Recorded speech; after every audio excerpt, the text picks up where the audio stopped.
Hi, everyone. Welcome to Thanks for Sharing. I am your host, Jackie Pack, and I have with me today Rachel Allen. Hi, guys. And before we jump in today's episode, I wanted to give you a heads up about an online workshop that I have coming up. It's an 8-week online workshop. You can find the details on our website, on our social media pages. Those will all start going out this week. The workshop begins on Sunday, April 6th, and then it goes through May 28th, I believe, is the 8th week. And it will be an hour and a half, so 90 minutes, 11 a.m. Mountain Daylight Time. So whatever time frame that is for you, you can sign up, you can register, and it's going to be on. I didn't tell you what it was going to be on. It's going to be on breaking free from attachment wounds. If you have attachment wounds and they show up in your relationships, it's not just an introduction overview. We'll be doing some work. We'll be doing some things that will give you practical tools, helpful tools in order to be able to start the healing process, start to make changes in your relationship. We are going to be doing a lot more online workshops at Healing Paths. So watch for those. They're going to be available starting April 6th. I'm hoping to be able to do one a month. We have the staff, we have the content, we have the training. So watch for that. Those will be upcoming. The first one, the link to register is available. It's out there and it's set to start Sunday, April 6th. Let's get into today's episode. I've mentioned before on my podcast that I am a true crime listener. Rachel is not. I am not. Similarly, I would say I'm a news junkie. I'm a political junkie. Rachel is not. I am not. But Rachel is dipping her toes in the water, maybe more than dipping her toes in the water with me today. Yeah. And I will say, this podcast topic was Rachel's idea. It was my idea. It was absolutely was my idea. I don't try to pressure Rachel into having interest in the things that I'm interested in. But Rachel texted me and said, have you watched the docuseries The Devil in My Family? Yeah, The Devil in My Family. And I said, yes, I have. And she said, we need to do a podcast episode about this. So that is what we're going to be focusing on today. We're going to be talking about the therapist's viewpoint of this whole situation. We mentioned it when it happened, like a month or so after all of this news broke. And the news went national. But it happened here in Utah. So we can talk about that angle of it. There was also at the time, there was a therapist who preceded this story breaking. I don't know that it broke as much with that therapist. He's lost his license, I believe has been sentenced to prison for behaviors that he was doing with clients. And then we had Jodi Hildebrandt, and then we had another one about the same time. These all broke within months of each other. Yeah, I think it was like within 2 months. All three. And that's what we did our last podcast on, is what to look for in a healthy therapist and the red flags in these things. And so I was asked to watch this documentary by clients who were saying this hit, like this was my mom, the switch between like, we're all happy and we're all good. And like, you are being disobedient, you are, and the yelling, and then like going back to happy faces. And so I told my clients I would watch it. And I am not a true crime person. Like, I have to have some level of denial to believe that, like, to just be functional, honestly. Like, if I dig too deep into this, I will assume that everyone is evil. So I have to kind of like back off of that. But the Ruby Franke case and the Ruby Franke Jodi Hildebrandt case, because they're one and the same in a lot of ways, but they're happening from two different angles coming in, right? Like these two worlds kind of converged in a really toxic way. They had a lot of impact here. And I think that they had a lot of impact on me specifically, because I'm a therapist that absolutely believes in ethics. And like, we talk about ethics a lot with our interns and what this looks like. And Jodi broke all of them. Like to the extreme. Like Jodi was an extremely unethical person. I mean, even saying that she's a psychologist and she's not, right? Like she was acting outside of her scope of. And at the time, to be clear, at the time, she wasn't even a licensed mental health provider. Yeah. She had had her license revoked. She was not telling people that, and she was claiming she was a psychologist, and she was not. I think she was trained as a clinical mental health counselor. I think it was her. But that license had been revoked. Yeah. And so she had no professional licensing at the time this was happening. Yeah.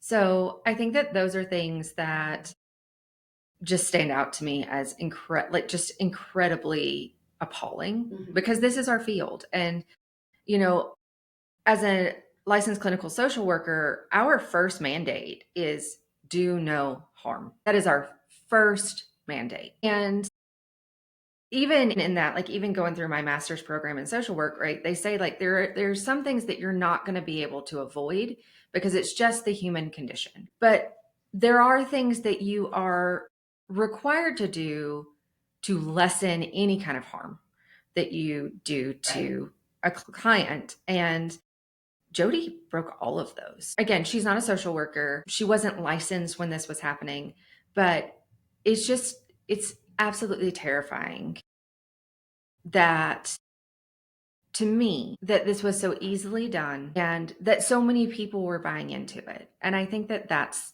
the hard part for me, because therapists are supposed to be pretty objective. We're not supposed to put our own spiritual beliefs in things. We're not supposed to put our own biases into things. In fact, we are supposed to be working very hard at understanding our biases and understanding our blind spots so that we're not affecting clients that way. And that's not what was happening here.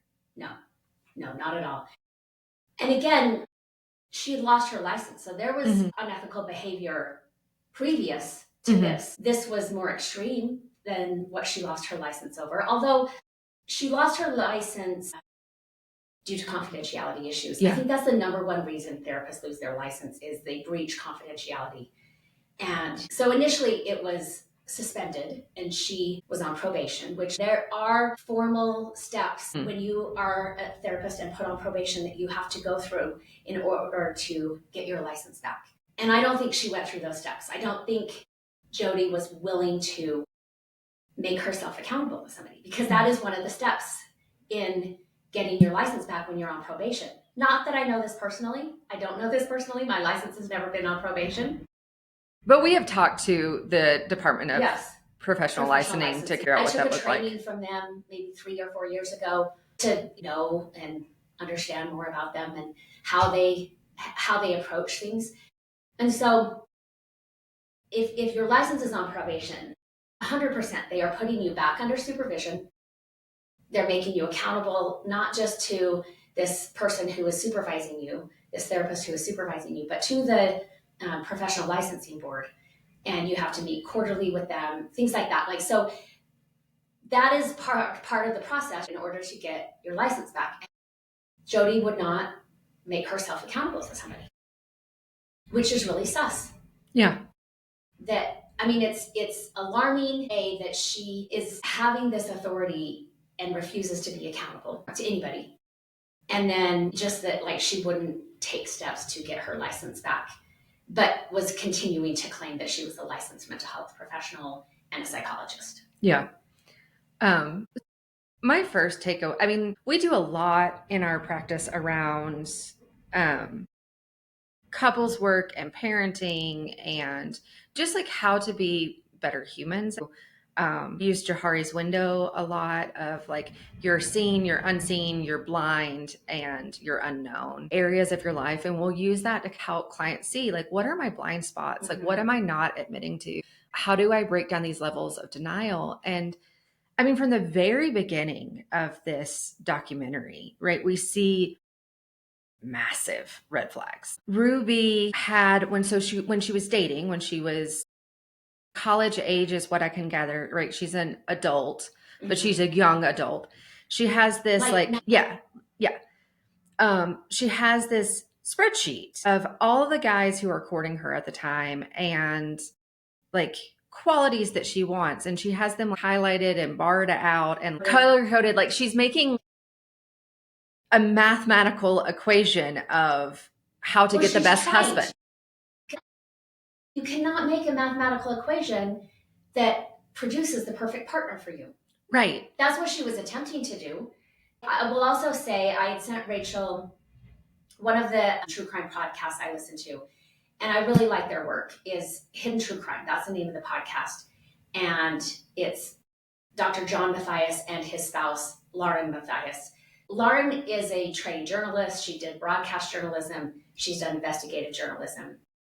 Dr. John Mathias is a forensic psychologist. When we talk about forensic psychology, that's getting into the criminal element. Like he does sentencing recommendations and whether or not they should be eligible for parole when they're coming up for parole, and making sense of that criminal element, what went wrong for that person in their life, in their brain, all of that type of stuff. So that's forensic psychology. And they started their podcast. I mean, they talk about when they were dating, this was something that they would do. And they loved just doing this on dates and stuff. Eventually, they started a podcast in 2019 when the Chad Daybell, Lori Vallow case was breaking. Lori's children were missing. So that's what launched them into their podcasting. But they've covered a lot of different cases since then, because unfortunately in our country, we have a lot of murder, and we have a lot of murder of children. I mean, in this situation, the kids did not die. Yeah, they survived. But had R not escaped and gone for help, they would have. The police officers on the scene said that. EMS workers were saying that. These kids did not have much time left. So I would recommend, they did on Hidden True Crime, they did a podcast episode after this docuseries released, where they break it down. John's analyzing it, Lauren's covering it. And so I had shared that with Rachel. I think that's worth your time to go over and check that out. They do really solid work. I would also recommend that, because we'll also be referencing that. And also Sherry Franke. So that is Ruby and Kevin's oldest daughter. I believe she's 21 currently. She recently released a memoir, Yes. In My Mother's Home. The Home of My Mother. The House of My Mother. The House of My Mother, The Home of My Mother, or something. I think it's The House of My Mother. So that's available. I think that came out maybe a month and a half ago, 2 months ago. I'm double checking so that we get our resources right. I have not read the memoir yet, and I want to. I added it to my list after this. I have read it. The House of My Mother is what it's called. So I've also read the book. I was planning to read the book, even just to support Sherry in writing it. But then when we had decided to do this podcast episode, I was like, okay, I'm going to push through and get that read before we record. So I did. I, on the other hand, am trying to get through a vampire book. So I did not put that down this weekend to read Sherry's memoir. Maybe some overlap. Yep, definitely some overlap. I actually had a moment where I was like, humanity, vampires, things we don't want to see in humanity. This is a thing. But yeah, I mean, I think we always in our society kind of want to believe that these kind of atrocities happen in a bubble, right? Mm-hmm. Like that it's a single experience or situation that's kind of an anomaly. And in some ways, Ruby Franke and Jodi Hildebrandt's abuse is very culty. I come back to Amanda Montell's book, Cultish. I think she does a great job of explaining the language of cults and how that shows up. And you can hear that in Jodi's rhetoric when Jodi's talking about connections and things like that. Because she created her own dialogue. There are words in psychology and in our training that exist that she could have used. Yes. Because she was using those concepts. Yes. She was misusing those concepts. But she also called different things. And that is one of the things that Amanda Montell talks about in her book, Cultish, is cults will come up with their own language that only the cult knows. So she couldn't have used the language of psychology. She had to use her own language. Yeah, it had to have a Jodi Hildebrandt sting. One of those things, this is just a side note, but I probably ranted to my partner for like 10 minutes last night about it, is this idea of therapeutic separation. Okay. we do those in our office, right? And therapeutic separations can look like they're inside of the home or outside of the home. We're trying to stabilize the couple. So there's a lot of volatility or a lot of boundary violations that are happening. And in those, our goal is to do the least amount of like making things the most consistent for the children. And so oftentimes we will have parents alter who's staying in the family home and, have another place to stay if they're staying outside of the home.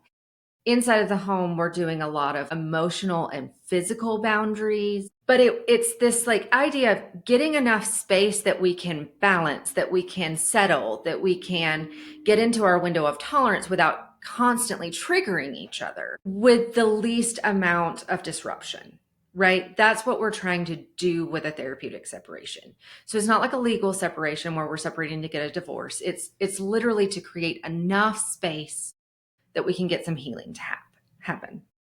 And this isn't a requirement that we No. have. And a lot of our couples don't do a therapeutic separation. Right.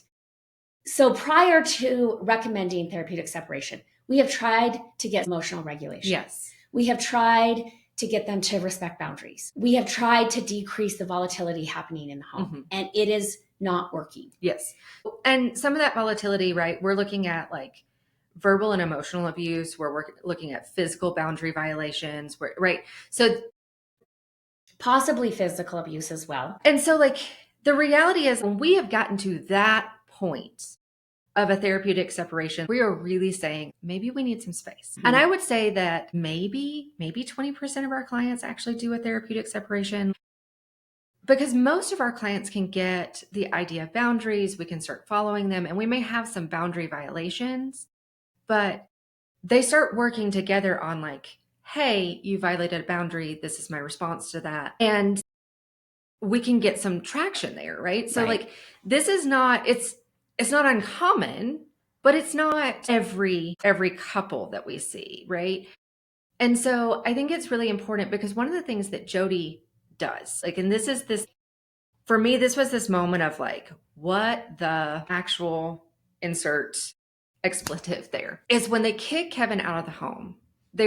He comes home, Ruby has his bags packed and says, you have to leave. And she's also kicked out their son at the same time. Right. It's like the same night. Oldest son and Kevin get kicked out of the house. And that's not a therapeutic separation, right? Like we have planned, we have agreed, we have talked about how this is going to affect the children. We have talked to the children about it. We've done multiple joint sessions, because also the couple gets to the couple gets to have a say in this separation. Yeah. This isn't just us telling them what it looks like. And it looks different for every couple. So we're working with, like, we have an outline that we give to them and have them start to work through. And then we're doing multiple sessions to get through and tighten up the therapeutic separation, what that's going to look like, including the structure what of you're going to be working on during this time of separation, each individually. But we also are doing joint sessions during the therapeutic separation. They're having communication. We don't go completely no contact. Right. We may, if we're recommending a 3-month therapeutic separation, we may say in the first month, let's limit conversation around the relationship. Because otherwise it's just going to continue the volatility. Obviously, you need to be able to communicate about children and household functions. We're leaving money. Like, let's not disrupt that, because that'll throw a whole other layer of chaos into the situation if people are messing with finances during that time period. So they're able to communicate, they're able to see their children, they're able to spend time with the children.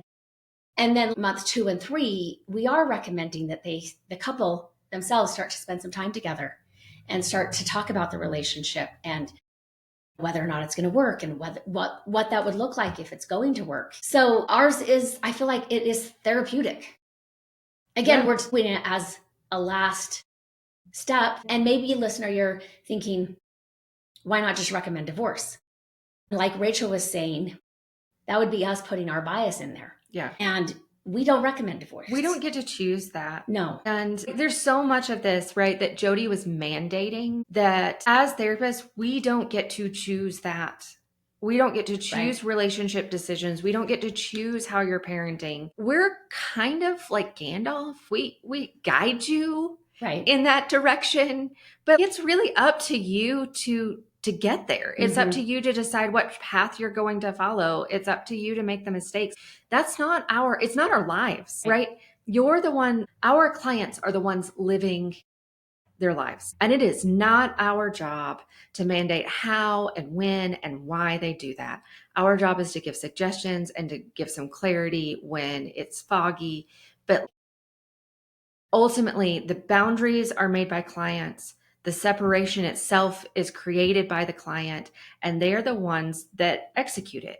Right. And again, we never go no contact, especially we never go no contact with children, because that does irreparable damage to children. Right. Like, we're not going to do that. That's just. And that Kevin was no contact for a year. And in Sherry's book, she talks about a few times she tried to reach out to him. He wouldn't respond. Right. And also same with Chad. She tried to contact Chad a few times, and they were actually living minutes within each other. Yeah, they were like BYU. a couple of blocks away from each other. And I think she had gone to his place, and he was very awkward and uncomfortable and wanted her to leave. I feel like Sherry's book, and Sherry says in her book, I'm sharing my story, only my story. I'm not going to share anybody else's story. It's not for me to share. She doesn't name the minor children. The documentary does not name the minor children or show their faces. There's a few scenes in which they are present, but their faces are blurred out of respect because these are minors. And they were minors who were exploited for Ruby's success. And so I like that they are trying to protect them and minors, not continue the exploitation. But it seems like Chad at one point, I think in the documentary, says, I loved Jodi. Not like romantic love. I don't get that feeling. But it was almost this Stockholm syndrome. Well, again, I was thinking about this, right? Because in the documentary, Chad said, I believed that my younger siblings were demon possessed, that this was something. And I was like, of course you did, because you were the first minor that, dealt with Jodi's brand of abuse and control. The thing that blew up 8 Passengers, that was Jodi's idea, right? So the podcast, the vlog, the video YouTube channel, whatever, 8 Passengers, the thing that got them canceled was him sleeping on a beanbag. I don't think that was Jodi's idea. I think that was Ruby, because that's what led to Ruby meeting Jodi. Okay. But Chad was, because I was under the impression which again, Ruby talked about on 8 Passengers, and this was very much Sherry talks about that this was their family culture, like obedience is love. Yes. And Chad was a teenage boy. Yeah. And he, even as a young boy, it sounds like he was a jokester, a prankster, still a fun-loving kid. And I don't know that he was doing anything that inappropriate. Right. I mean, he was dissenting against the YouTube channel. Yes. Right. That was the biggest thing, is he did not want to do the YouTube channel anymore. Yes. But this is also a kid who... And Sherry said, too, she didn't want to either. That she saw what was happening to Chad. And so... She complied. She did not do what Chad did to try to dissent. And so at one point in the docuseries, they have footage of this because they were putting it out on YouTube.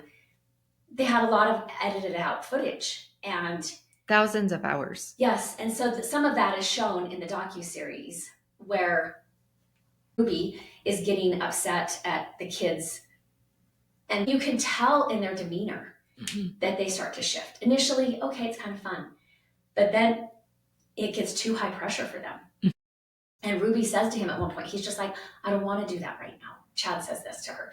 And she says, can you just fake it? Fake being happy. The other thing that I think is important is Ruby saw nothing wrong with that, or she would have edited it out, because they were not intending to tell all of their followers about Chad sleeping in this beanbag for 7 months, right, and having his bedroom and his bed taken away, right, as punishment.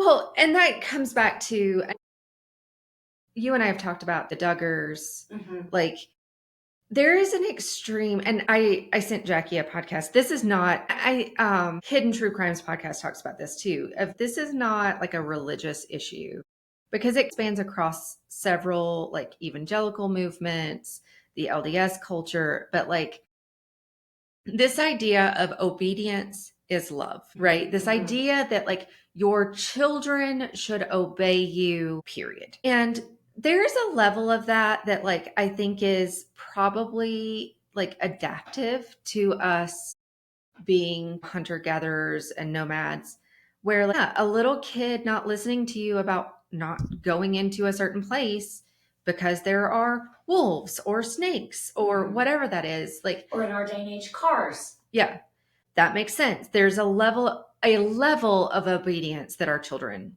should have for us because we're trying to keep them safe.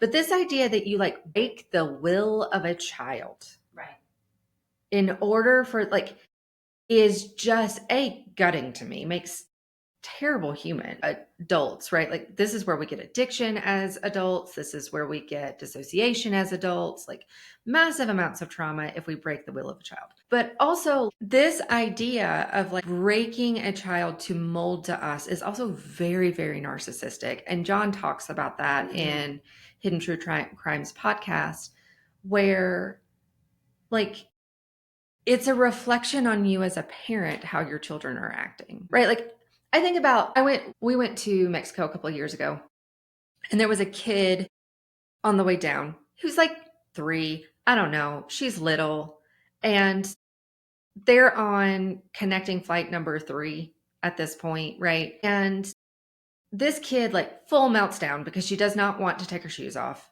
She doesn't have to take her shoes off, but everybody else around her is taking her shoes off to get to TSA. So she thinks she's going to have to take her shoes off.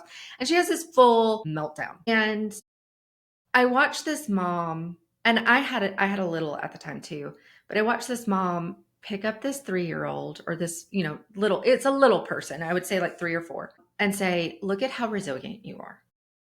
Look at what we've already done today. Look at what and this is our last flight home. We're just going to make it home, but we got to get through security. And so I just need you to take a deep breath, and we're going to get through this. Like, I know you're tired, but look at how resilient you are. And it was just a moment. And then kid stands up and takes off her shoes, hands it to her mom, and walks through. And the TSA agent's like, she didn't even have to take her shoes off. Like, right. But it was just like, it was the last straw for this like little person. And I remember thinking like that it like, that could have gone so many different ways, right? That could have gone yelling at the kid for losing it. Like, you're holding up the line, you're doing all this. But instead, like this mom, like met this kid where she was at and just said, hey, you've already done a lot. And I recognize that you've done a lot. We just have this one more flight and then we're going to be home. And well, and she's also teaching that kid, which again, this is going to be a life skill. Right. And this is what it looks like at 3 or 4 years old. But she's saying sometimes things are hard and we're exhausted. And you have to reach deep in yourself and pull something out to finish or to get through or to whatever you need to do, right? And there will be something there. Right. Mom is seeing that and calling that out. Mom is also developing that. She is saying to this 3-year-old, yeah, she's validating her. She's meeting her where she is. But she's also saying, you're going to have to dig deep. And I'm here helping you. But let's dig deep and come up with something. Yeah. Which I think is a very different thing, right? Than what Ruby was demanding of her children, which was this perfectionism, always on dynamic, which doesn't develop that resilience. That doesn't develop this, like, you can do hard things. It more develops this, like, I have to survive this. Well, and it develops a disconnect between how you feel and what you're doing, or what you show people you're doing. Yeah. Versus what's actually going on internally. Right. And so I just think about this idea of obedience at all cost. And that doesn't make good adults, because who do you obey at a certain point? And John mentions this could have been generational, which Yeah. I always believe it's generational because I believe that family trauma begets family trauma. And I just don't believe that evil develops in the vacuum, right? Like monsters are made, they're not born. Several of Ruby's siblings were vlogging on YouTube before she started. I think she surpassed them. So that says something about the competitiveness in their family among siblings.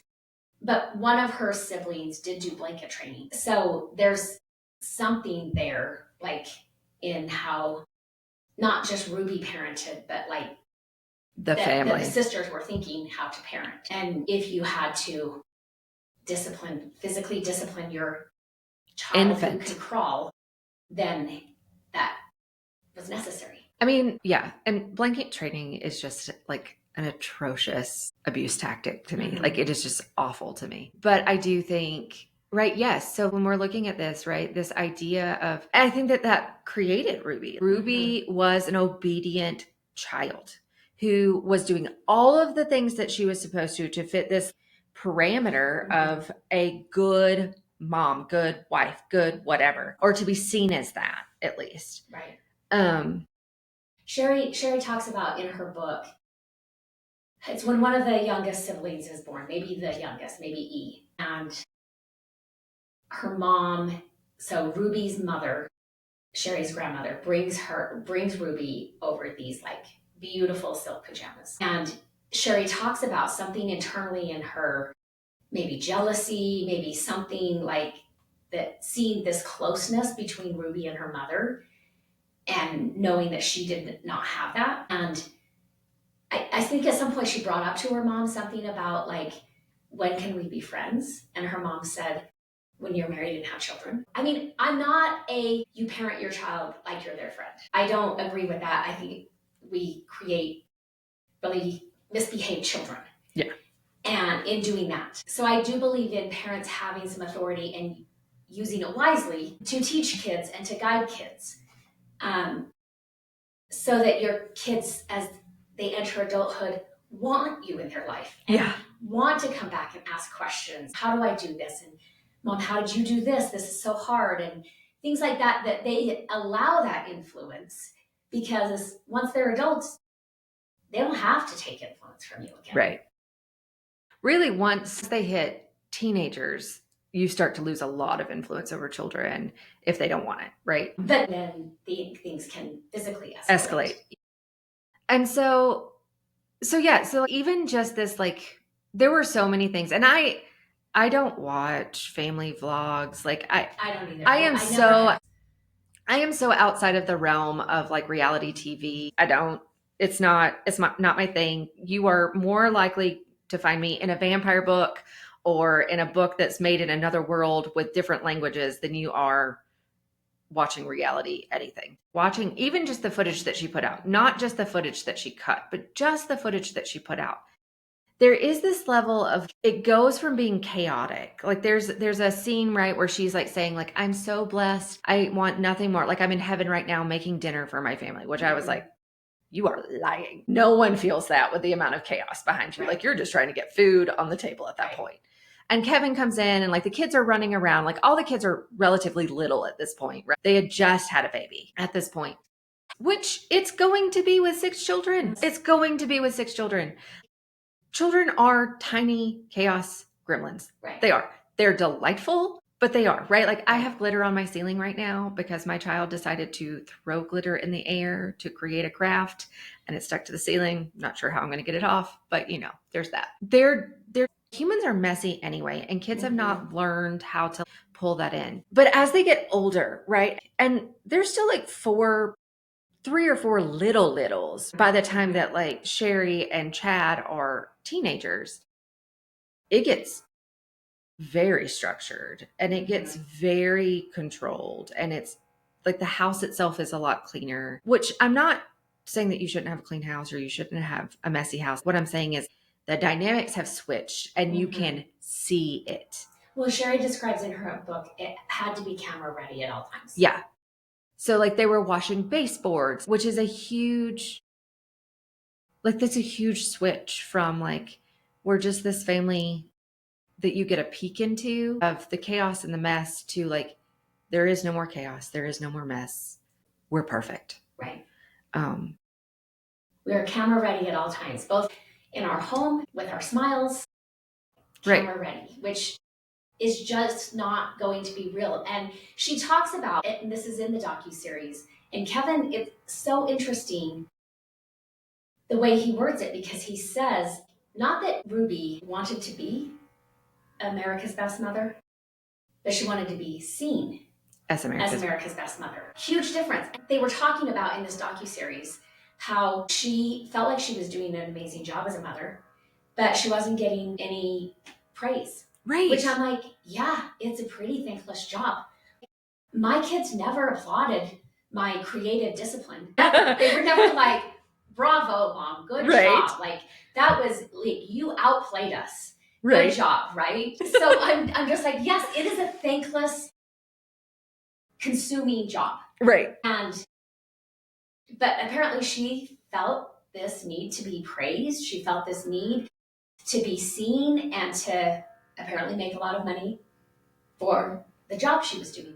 I mean, there's also a level, you know, I'm going to bring this in, but like, this is also one of those things that like we keep coming up against in Kelly McDaniel's book, Mother Hunger, and attachment theory. And I can't remember where Elizabeth Gilbert says this either, but I've read several books that are talking about that 1/3 of women can actually have children. Right? And there's another third that like biologically they just have a lot of issues and can't have children. But then there's another third that just doesn't want children. Elizabeth Gilbert breaks this down between there are 3 types of women, which I also think that that's really interesting. But there's mothers, there's aunties, and then there are women you should never let around children, period. And mothers are those that have children. Aunties are those that are childless but love kids. And then, you know, the third ones are your Joan Crawfords and Ruby Frankies, right? And Elizabeth Gilbert says the thing is like women need to know who they are and which one of those camps they fall in before they have a child. But there is so much societal pressure in the Western world to have children. And specifically in the LDS culture that Ruby Franke is a part of, that is the highest honor you can get. That is the most power you can hold as a woman in the LDS belief system. So for someone who feels unseen, unheard, unloved, there's this kind of belief that a child has to love you. Yes. And so she has 6 of them because she needs all of that love. But the reality is, mothering is hard. And I've talked on this podcast before, right? Like I had one, knew that that was my limit. We're good. But mothering is hard. Right. Because it's not just the cleaning them up when they're sick. It's not just the changing diapers. It's the navigating like, okay, this is where you're at and this is what you're thinking. And is this a plus? Is this a positive or is this a negative? And how do we allow you to grow into a functional adult with minimal trauma as possible, right? How do we teach you resilience? Do that with 6 kids. Right. Like, because it takes so much emotional energy and intellect and just so much. And I think the other piece is you kind of have to, because we talked about parenting the last time I was on here and fathers specifically, but like you kind of have to have both parents. And I've watched you parent 4 girls and there's no way you could have done that without a supportive spouse, right? Like your partner was as involved in the parenting, as involved in the conversations, as involved in that as you were. That's not how the Frankies were working. Well, and Jeff and I talked about that before we got married. Because I thought I was in the category of, I don't want children and I'm not going to get married. And a lot of that had to do with my family upbringing and just seeing the devastation that could be done. And I didn't trust myself. And so I was like, I am not going to go near that because that would be a disaster. But when we started, we were dating and we started getting serious and we were talking about marriage, we had a lot of conversations that I know other LDS couples were not having. We were having conversations about parenting. And I said to him, there was a situation when I was, I don't know, I was probably, maybe I was 12. And my brother, who was 4 years younger than me, so he would have been 8. I think I was home and I was in charge. And he was a lot. And I think as 8-year-olds are. Yes. And he was giving me a hard time or whatever. And I got mad. And again, in my family, violence was modeled. And so I chased him down. I was chasing him. He went in my mom's room. I mean, actually, it would have been my mom and dad's room. Sorry. My dad did sleep there. So he ran in there. Sometimes. And I was able to corner him. And I just started wailing on him. And I remember as I'm wailing on him, all of a sudden this awareness happened of what I was doing. And I just stopped and I got up and I just walked away. And we never really talked about it, but in that moment, I became afraid of my own anger. And I have had to reclaim my anger. Yeah. And understand that anger never has to look like that. But, when we were talking about parenting, I said to him, I'm not going to spank our kids. I don't trust myself to not be out of control there. And so I will not spank our kids. And I said to him, but also if I'm not spanking the kids and you do, they're going to like me more. And so I think you should also not spank the kids. And he didn't grow up getting spanked. His parents were very passive. And so he was just like, okay, I don't need to spank our kid. Like, I'm fine with that. Right. But we were having those detailed types of conversations before I agreed to marry him, before we ever had children. We had some ideas about how we wanted to parent. And also I was a therapist shortly after we got married. And so I had some training that I would then share with him. I had training before we had kids. Yeah. And I mean, that was true for us too. I mean, we were married 7 years before I would even consider having children. And we had a lot of those conversations around spanking will never happen. That was just this will never happen in my house. I will not have children before I have a spouse that will spank them. But, we had a lot of conversations around punishment versus consequences and because I don't believe in a penal system in my house. I don't want my child to be scared to come home ever. Ruby wanted to be this perfect mom. Right. Well, she wanted to have perfect children. Yeah, she wanted to have perfect. She was the perfect right. mom. And I think that that's the other thing too, right? I don't understand how this judgment of you're the perfect mom based on how your children behave, because I have seen so many moms who are brilliant and do great work that have hard kids, and they sit with them in that and they struggle through it with that. And that doesn't mean that the kid themselves is that.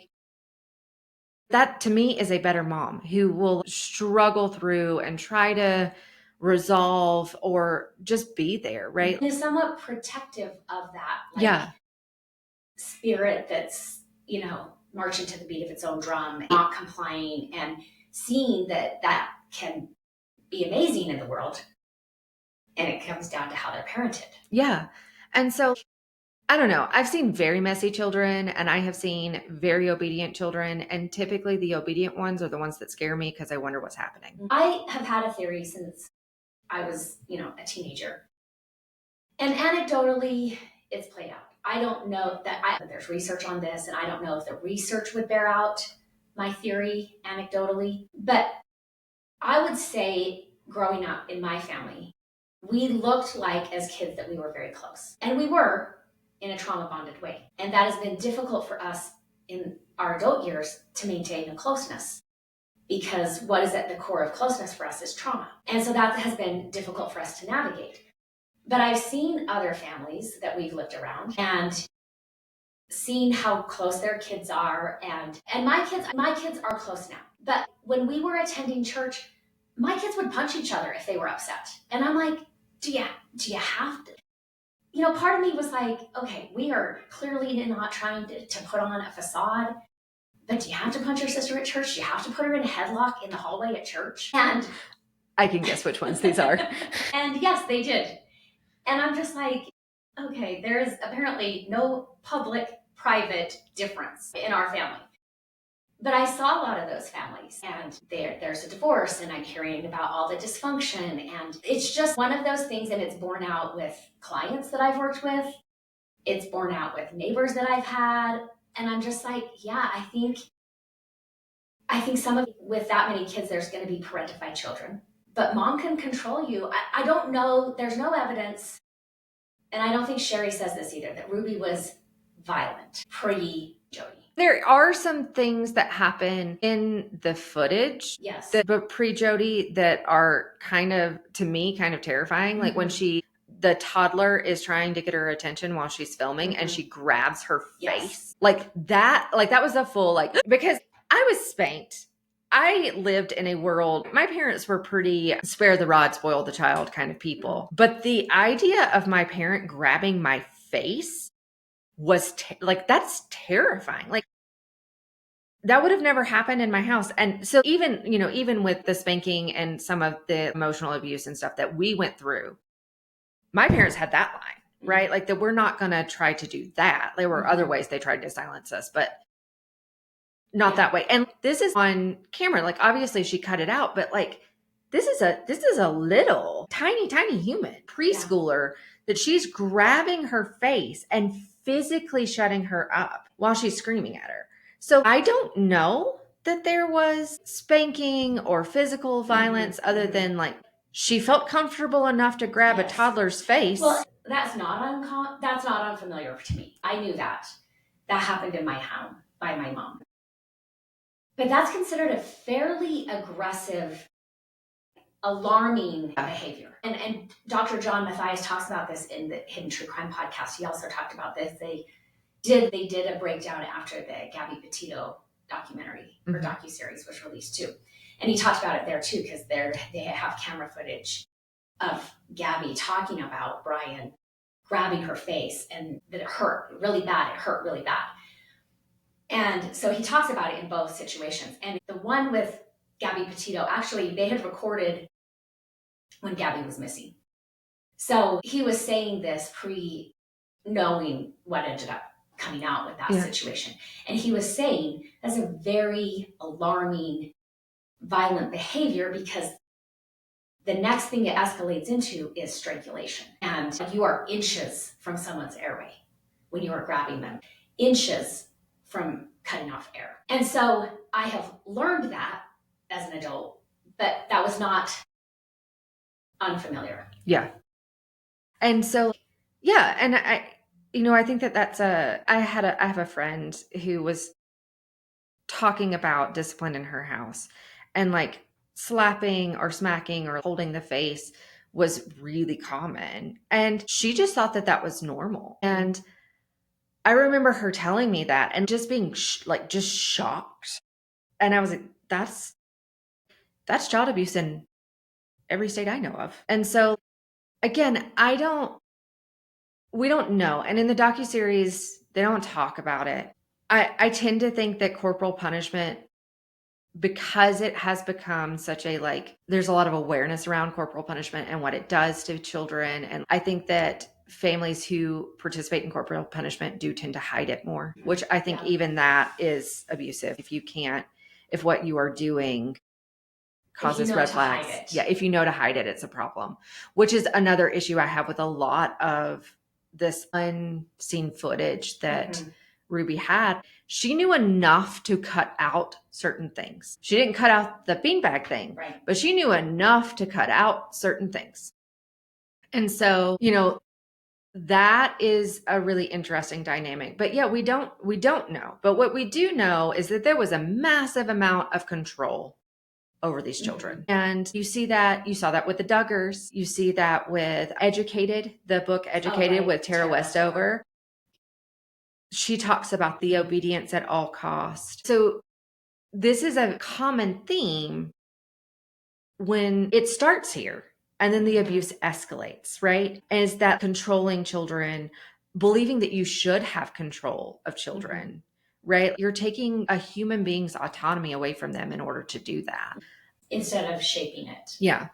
I was in a session last week with a client. It was an online session, and he was working from home that day. Mhm. And so we were doing an online session, and all of a sudden, like, he was in his home office, and I could tell he was by a window, right? So we're having our session, and all of a sudden he says, Jackie, my kid's school principal is in my front yard.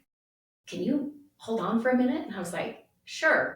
So he goes, and I can kind of hear the background. It was like the principal and a secretary from the school or something. And one of their kids had left the school. He had said he was going to go to the bathroom and then left. And so the principal and this secretary were out driving around in cars looking for him, found him, and were bringing him home. And, so my client is like, Bud, what's going on? But then he's kind of talking to the teacher, like, or not the teacher, the principal and the secretary, like, can I just keep him here? And they were like, oh yeah, that's fine. We just wanted to make sure he was safe.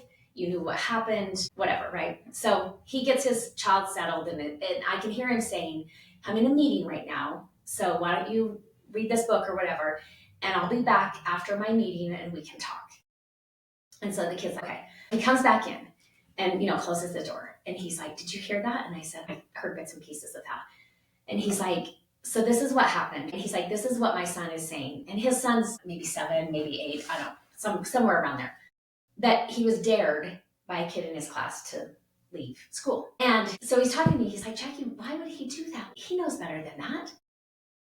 And I said, well, kids are impulsive. They're not thinking ahead. He's not thinking how far his house is from the school. He's not thinking he got a like, they're impulsive. Yeah, that's why he I did that. My kids saying, I can never say my kid would never do this, because like, they surprised me all the time with what they came up with. I would say I can prevent it from being a pattern, but I can never say never, because they're just impulsive and they don't think through what comes next until their brain starts to develop more and mature more, and then they can start to see around the corner. But you also have to be teaching them to see what's around the corner. So anyway, I just thought that was interesting when he was like, I thought we had taught our kids better. And I'm like, well, you might have, but they're impulsive. What you teach them doesn't necessarily override the impulsivity as a child. Right. Which again comes to this, like, breaking the will of a child. Right. And I do want to transition to, and then Jodi comes in. Yes. Because, like, there's stuff in the Franke household before Jodi, right? But one of the, on True Crime, they were live. And so one of the people had asked, is this, like, without Jodi Hildebrandt, is Ruby Franke, right? And this question came up a lot when they were covering Chad and Lori Daybell. Is Lori Daybell this bad without Chad? And he said then, it's the combination of the two. Lori had significant issues. Chad was a match to this fuel. And so he said in this particular podcast episode, in this situation, Jodi is Chad Daybell and Ruby is Lori. And it's the coming together of those two types of people. And so he said, I don't know that the abuse goes to the same level without Jodi, but there was abuse before Jodi. Right. I mean, it's like baking soda and vinegar, right? Like, baking soda is abrasive in and of itself, but you add vinegar to it and it's explosive. And yeah, I mean, like, Jodi, so we know that Jodi had a history of child abuse before this with her niece, who was, and this was reported to CPS. This was a DCFS reported event where her niece was under her care and was locked in the basement of her work without a coat in winter. So she was cold. Basically, and when this story broke, Jodi's niece came forward and said, I know this. I know this story. The niece goes by they, them. And so they say they've done interviews. They've put out their story and talked about it. In the 2020, there was a 2020 documentary. Sherry talks about that in her book. She didn't love how they covered it, but in there, it does talk about the niece and a little bit about their story, and that she was held hostage, or they were held hostage by Jodi. And then when Jodi would come to work, they would come to work, but they were held in a basement. And another therapist saw them, which was alarming, didn't really report anything, didn't ask questions like, why is there a teenager in our basement locked up? Without a coat? With no coat. The therapist did the next day bring a coat and put it in the basement, and then the niece ran away. And I think they were 16, 17, something like that. So they ran away, they made it to a homeless shelter. But the homeless shelter at that time could get in trouble for holding minors. Yeah. And that could be considered, they could be accused of kidnapping by the minor's family. Yeah. And so it was kind of this big, I mean, they lied about their age at that point, said that they were 18. I think eventually they figured it out, but I think that's when it got reported. But the niece says, my family supported this. I mean, their family may not have known the extent of what was happening, but I remember listening to an interview with them, and they were asked, after all of this has come out, has your family apologized? And they said, no, not really. And I mean, they've been no contact with their family for a very long time. Right. But no, they didn't. And why was this person held hostage by Jodi? I think because the parents had heard that they had kissed a girl. So there's a history here. I mean, Jodi lost her, and this is where you and I kind of come in, right? So Jodi was the owner of the Utah County Lifestar franchise. Yeah. franchise. So Lifestar started in Murray, Utah. Yeah. Early 2000s, I would say. Initially, they owned, like they would have other therapists start it, even in other states, but they owned all of it. Like two founders owned it all. But when Jodi lost her license and was reported for breach of confidentiality by a client, they decided to franchise because they knew that they held some liability by owning all of these break off, whatever, like Lifestars in other counties in other states. They knew that they held liability. And so what did they do? They just franchised. We are not responsible for this. We have no liability over this. Right. And for people who aren't familiar with Lifestar is a sex addiction treatment. Some of them are certified CSATs. Some of them are not. They do not encourage their therapists to get certified as CSATs. Yeah. My theory is because their therapists would recognize that their intellectual property, the two founders of Lifestar, intellectual property, is ripped off from Patrick Carnes, Dr. Patrick Carnes. Watered down a lot, in my opinion, to where it is not really effective. But they did steal his material, and Dr. Carnes knows this. So anyway, yes.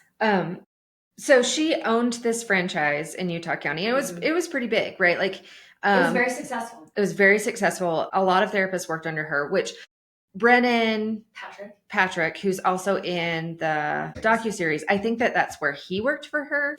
I think he said he did his internship there. Yes. And then I don't know, because often we hire a lot of our interns if they want to work in that area. So I don't know if he just did his internship, right, or if he got hired on for a brief time period and then left. Right. I mean, he's not affiliated with Lifestar anymore, from what I can understand.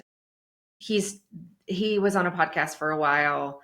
He's the host of a podcast that was fairly popular until it all fell apart. But so like it was a big deal in Utah County, this franchise that she owned, and then she lost her license in 2012. And couldn't really practice under that license anymore. I think she still owned the franchise, but that's when she also started trying to like create these like coaching programs, right? That didn't really require quote unquote a license, but they were also more spiritually based. I would say Lifestar in Utah is also heavily. I would say that too. This is where it gets dicey. And I think I've talked on, if I haven't talked on this podcast before, I know I've ranted Jackie about this before. I have big issues with religious organizations co-opting therapy. So you can get a certified Christian therapist, or there are Jewish therapists, or there are Catholic therapists that work for religious organizations. Yeah, therapy organizations owned by the religion. Which in some ways, and maybe not everybody's code of ethics, but I know for social work code of ethics, that's like big questionable space. Yes. Because we're not supposed to allow our own personal spiritual beliefs influence the client's decisions. Right. Or their and experiences. Full disclosure, I worked at a place owned by the LDS Church that provided outpatient mental health therapy for 4 years. I will say at the time, they paid the best. They did. And I had had my second child and was going to be working part-time. And so they paid significantly more than other places were paying. And so that mattered to me at that time. Also, the director of where I worked had not grown up in Utah, was not part of the Utah culture, he had not been indoctrinated in that. And I didn't realize that when I started working there. I realized that as I was working there, and was like, a lot of why I can work here is because of him and his approach to things. He was a therapist. In the 4 years that I worked there, I rarely talked about religion. And I'm working for a place owned by a religious institution. But in my training prior to working there, religion isn't part of therapy. Yeah. And so I was providing therapy. Sometimes clients will bring up religion. They still do. And that's fine if they want to bring it up. And I can help them see how that fits into the psychology. And then 4 years in, he was like, I can't do this. I've asked for a transfer. I've asked for a transfer overseas. I cannot stay in Utah. And I remember him announcing that in a staff meeting and thinking, I got to get another plan in place. Because whoever they are replacing him with is not going to go well with me. I am not going to mesh well with whoever they're replacing them with. And I didn't. And I almost got fired for reporting a situation, which I was a mandated reporter, but they did not want me reporting it. So I left shortly after that. Yeah. So, and yeah. I mean, early in my career, I worked for a parachurch organization too. And I was very clear about I'm not a Christian therapist. I don't mind doing this in this way, but I'm not a Christian therapist. And I didn't stay with that organization very long. It was, I was working both at Healing Paths at the time and this organization. I think it lasted maybe 3 months. But I just struggle with that because I think that there's a lot of power that can be co-opted in that, right? God is saying, and psychology is saying that you've now aligned yourself as both a spiritual leader and a mental health professional. And that gives you a lot of perceived power and knowledge and influence. Right. And from what I can gather, Jodi was a very charismatic person. She pulled people in. She was also very predatory with that charisma. And I mean, I don't know what Jodi's story is. That part has been left pretty private, it seems like, in a lot of places. So in Sherry's book, she talks a little bit about this, and she says this is stuff that Jodi would share with people taking connections or whatever. And that she shared with Sherry because Sherry was also forced into therapy with Jodi. Jodi claims she was sexually abused as a child, initially by a neighbor boy, at maybe 4, and then a second child sexual abuse at maybe 9 or something like that. Okay. Which, who knows? I mean, Sherry says, which is possible. I at this point, I don't believe anything that comes out of Jodi's mouth. But is it possible? Sure. So Jodi claims that she grew up with a dad who was in the military and a mom who was a stay-at-home mom. Jodi saw her mom as weak and dad as strong. Jodi got married, had 2 children, I think a boy and a girl. But she was divorced by the time she was 26. Okay. Which I was like, oh, wow, that's also a young marriage, a young divorce, and you had two kids by 26, which I get is not abnormal in Utah. Yeah. It was abnormal for me, it was abnormal for you, but that's not abnormal. And neither of her kids or ex-husband speak to her, and had not for decades.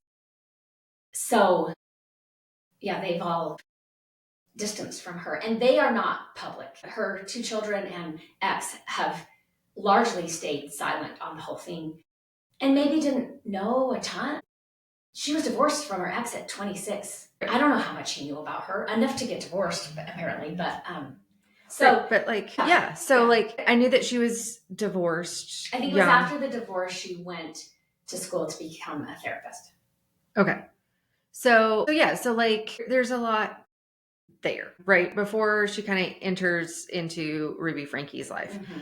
But Jodi Hildebrandt was selling a brand. And I think at this point, and this is my personal opinion, this was me putting stuff together based on what I know about Lifestar and kind of where that was. Jodi wouldn't have, like, it would have been caught that she didn't have a license at some point if she had kept going with Lifestar. And so her building her own brand, which Life's not even mentioned in the documentary, which makes sense, right? That was life before she was building this connections brand, which again is a lot more of this like spiritual coaching with pseudo psychology and parenting. Yeah. Which again, she didn't even raise her own kids. Like there's some like, okay, like what makes you an authority on this? And that's one of the things that was like a red flag to me in the ATI stuff with the Duggars and with Jodi, Dr. James Dobson. I'm trying to think of some of the bigger names that I have, Mark Driscoll, that we have kind of like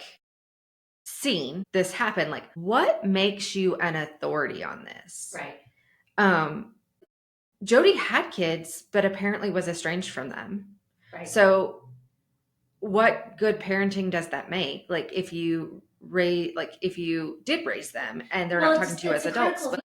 I wouldn't say that any therapist who's been divorced, you shouldn't trust for marriage counseling. Right. No. Because again, they can go through that and still be healthy and have to navigate all of that. I would never claim that. No. But when they don't have contact with their kids, and when they have no contact with their ex, there's some red flags there. Like, right. And it's not like they got into a healthy relationship after the divorce. Right. She never remarried. Yeah. And not even entirely sure what her relationships look like. I'm sure Sherry has some questions about that. Yes, she does.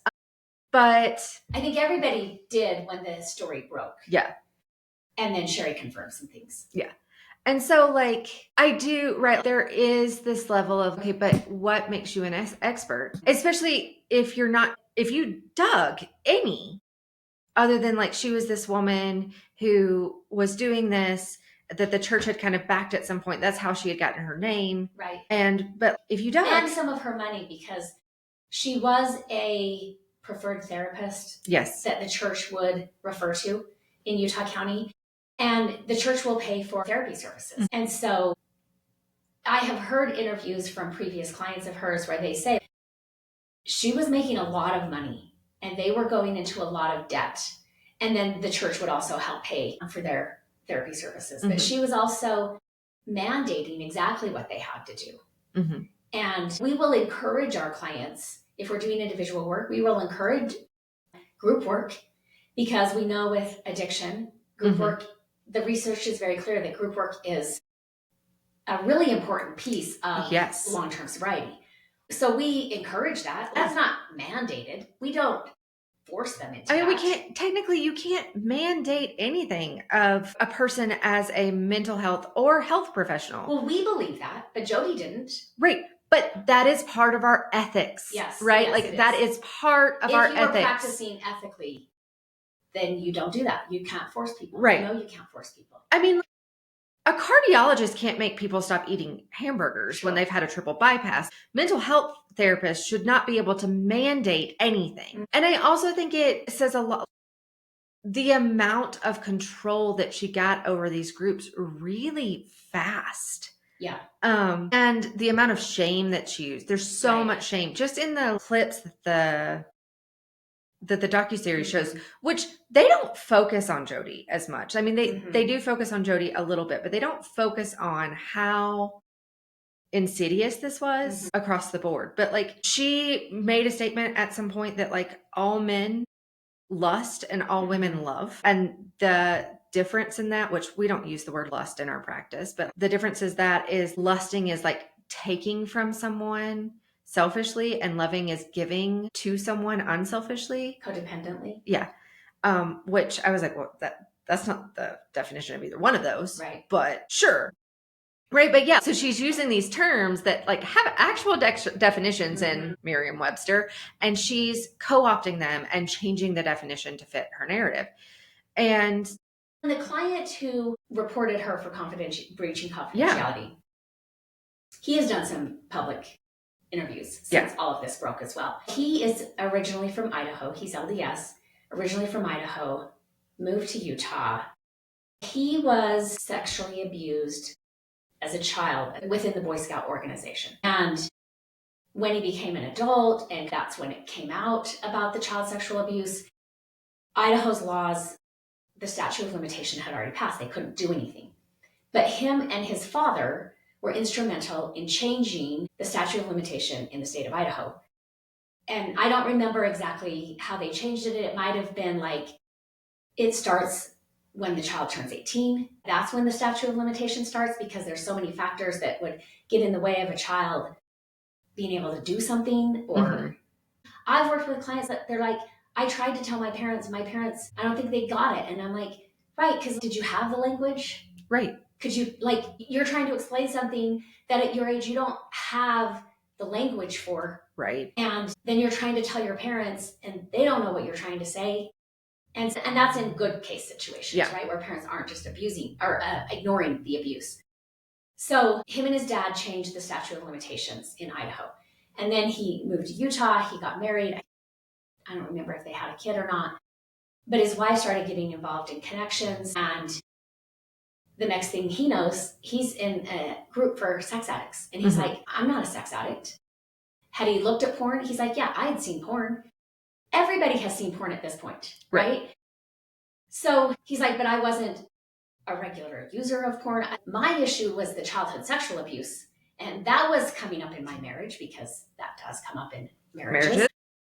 But Jodi labeled him a sex addict, and did create the separation between him and his wife. And they eventually divorced. And he still has trauma over what happened with Jodi. Because again, he was perpetrated on as a child in the Boy Scouts of America that his church was endorsing. And then again, by a therapist that the church is endorsing. Right. And so, there's so many layers here, but like the ethics of it all, right? I mean, I think that that's one of those things that people were eating this up, and there's a lot of fear in it too, right? Like that was one of the things that stood out to me, is the amount of fear of like having, specifically from Ruby, but like Jodi was sitting there a lot in these conversations where like Ruby was talking about parenting and wanting her kids to make it to like heaven eternal and things like that, versus like she's so scared of this. I also find it extremely interesting, and this was that moment for me that this is what this is. Ruby had no therapy before Jodi, and was in the connections groups. Her and Kevin were in the connections groups for a really short amount of time before she was kind of elevated to a leader, and she hadn't done any work. Well, and even Kevin initially was a leader in the men's group. And then he became labeled a sex addict and was a participant.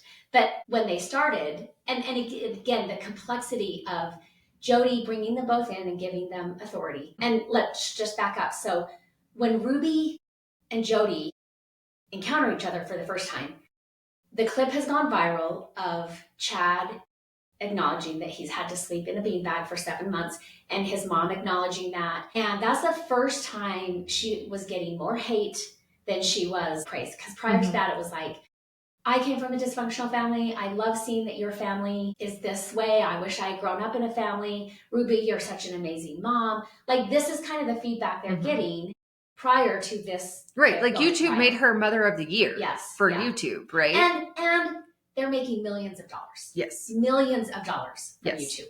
And their YouTube channel, 8 passengers.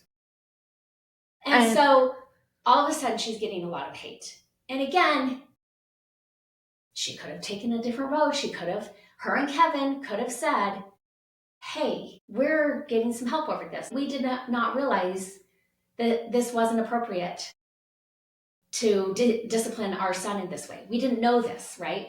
They could have acknowledged that it was extreme. They could have done some things, but no, they can't. And so instead, Ruby doubles down. In the docuseries, Kevin says that he encouraged her to just take the clip down, and she refused. She's like, I am not. Like, she doubled down and was like, I am right. Well, they talked to lawyers, right? And the Mhm. lawyers were like, do a public apology. And she was like, Yes. over my dead body. Right. Yes. What? So her followers are crashing. Uh-huh. She's getting hate, which is the first time she's getting hate. I mean, I think there were some reports. Some people did report based on what they saw on 8 Passengers. They reported to DCFS, Mhm. which is what it's called here in Utah. And so she doubles down, but now she's looking for something to validate her and to make meaning for her. Mm-hmm. And she's blaming Chad, Mhm. right? And so then out of this, she goes to a friend, and the friend is a coach in connections, and the friend says, oh, let me introduce you to Jodi Hildebrandt. And that's when she meets her. And I mean, the maliciousness, the passive maliciousness of Jodi bringing them in as experts, and then all of a sudden separating Kevin Mhm. and Ruby. And now Kevin is a sex addict, and Ruby's getting all this praise and attention, and Ruby just hands over her YouTube channel to Jodi. And Jodi wants that because Jodi's trying to make all this money on YouTube, and it's not happening. And so she just gets Ruby's channel and Ruby's followers. Jodi sees an opportunity. And But the Jodi people does who were not still pass it on. following, Right. like Right. that's the thing. The people who were still following were not the people who were saying, Who were critical. Yes. And I also think that there's a level at this point too, right, where you start to see, like, yes, it was very predatory, but then also going back to like the books and stuff that we've read on cult behavior and cult Mhm. things, and like that power dynamic being taken away, right? Right. Then you're always trying to make it up again, like Mhm. being the favorite and then being unfavored. And Right. and you see that a lot in cult activities where Which like really pulls somebody further into the cult. yeah, When they were praised and adored, and then they didn't do something and they got ostracized, not completely, but they lost their footing, and then they are trying anything to get back. And Right. That's when you really have a devout follower. right. Well, and Or that's devout the whistleblowers of the Nexus cult talk about that, right? Yes. That they were doing all this stuff and they were doing so good, and they were like the prime couple, the prime Mhm. example. And then they started questioning a couple of things, like small things, Right, actually. right. And then they just got labeled as like, you don't care, you're not about the brand, you're not about, right? Right. And so then they fought harder to be like, no, we're in Uh-huh. this, we're in this. Right. And so that kind of strategy is used in most cults. And I'm not saying that, no, I am. I think that Jodi, there's a lot of cultish behavior here, but we do see that happen. But we also start to see some things very quickly that again break into this like, what ethical, or like, what? I don't want my clients knowing where I live. Right? I don't want them in my house. And like Jodi's inviting her clients to her house. Right. Like to stay for the weekend, to hang out at the pool. Yeah. That's a huge, like we have crossed the line into dual relationship, right? Mhm. Which Mhm. we're not supposed to have as therapists. We're not supposed to have a dual relationship with our clients. She's not a therapist. She's a coach. Right. I know. But she's saying that she's a therapist. She's saying that she's a Mhm. psychologist. Like that's what's giving her the mandate. She's also telling them, and Sherry talks about this a lot. She would say, if you go to Google, you're going to hear horrible things about me. And they're not true. They're just attacking me because they don't like my message. So she was, before anybody did a Google search, she was already starting to make them distrust Google their eyes and what they were reading. And so she was already neutralizing this factual negative information on Jodi online. Right. And I mean, she said something to Sherry in the documentary. I think that Sherry said that Jodi had said, like, look, like if you Google me, you're going to see this, this, and this, but it's just a disgruntled client. Yes. And we've had disgruntled clients. We have not lost our license and had it completely irrevoked. They give us bad reviews. Yeah. They give us bad Google reviews. We'll get negative reviews. Like we've had threats of being reported to Doppel. Nothing really comes of that. But like usually if somebody decides to end the marriage, if a wife decides, which again, We're not encouraging that. If they come to that, we will support that. But if they wanted to work in their marriage, we're going to support that as well. Usually our negative reviews are about divorces. Somebody deciding to divorce, and they'll say something like, don't go to this place, you'll end up getting a divorce, which the majority of our clients, I don't think, get a divorce. No. We had one because we are mandated reporters. We had to make the call to CPS. They were mad about that. The parents were very mad about that, which we don't really have a choice. I think that one did get reported. They did, because I remember talking to the investigator at DCFS and him saying, like, reporters. And I'm like, right. Yeah. And this is a situation in which we are mandated reporters. So so to be clear, like, it actually takes a lot to get your license revoked completely. Like, you may be under probation for different things or things like that, but like, it takes a lot to get your license revoked. So one disgruntled client is not going to do that. Right. And I think that's just especially if you have not done something other than make them upset. Right. But if you have not broken your ethics, you're probably not even going to be put on probation. Right. And so that is my disclaimer, right? If you're looking for a therapist or you're questioning, like, how did we get here? What does this look like? Those are some red flags. Mm-hmm. If you Google your therapist and they've lost their license or don't have a license, I mean, like, most states have a licensing board of some kind, whether it's the Department of Professional Licensing, which is what we have here, but I know the state of Alabama, where I'm also licensed, has a board of social workers that I'm licensed through.